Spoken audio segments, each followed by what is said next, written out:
What is up, everybody? Boost Town GB here, coming at you, and today we got some stuff to make some stuff happen. So yesterday, actually, we went and picked up this scrap heap, which is, well, it once was a sometime in the 40s Jeep chassis. Couldn't tell you which one, not sure, not really a Jeep guy, but it's got that wheel on it, so it's old. It's straight axle, which is good for me because I've been looking for one of these for a long ass time to commence the JDM Gasser.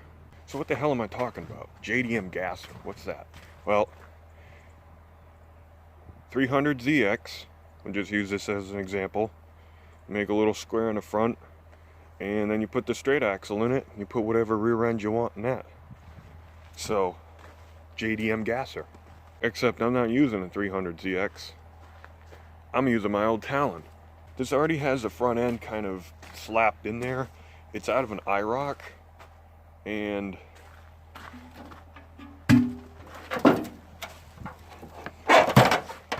this is how I did the suspension. Not very good. There's no actual like bearing on the shock. So the shock kind of just rides in a metal groove that I drilled a hole, you know, for the bolt to go through. Terrible, absolutely terrible. 305 Chevy, 700R, blah, blah, blah, blah, blah. I'm gonna cut the Camaro subframe out of it, leaving this square stock shit, because this is actually the same width as that Jeep chassis.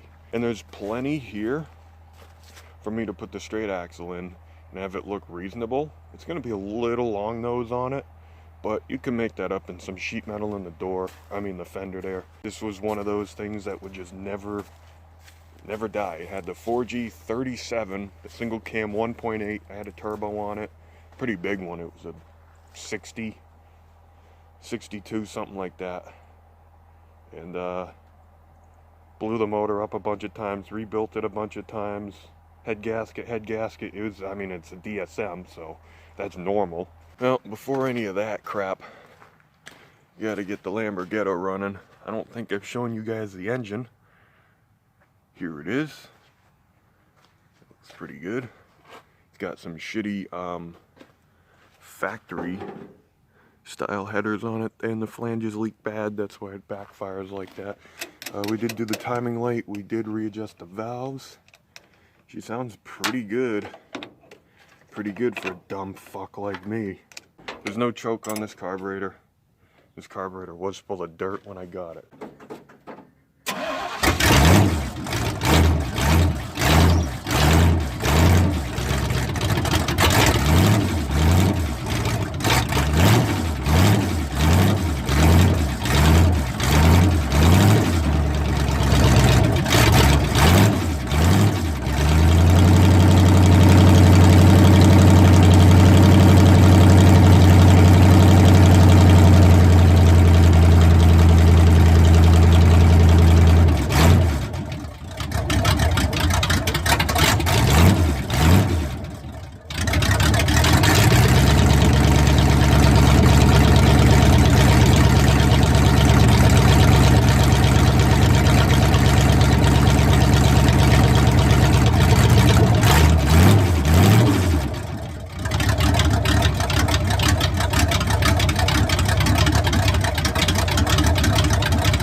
Thing's got a good note to it. Pretty good for a Super Victor.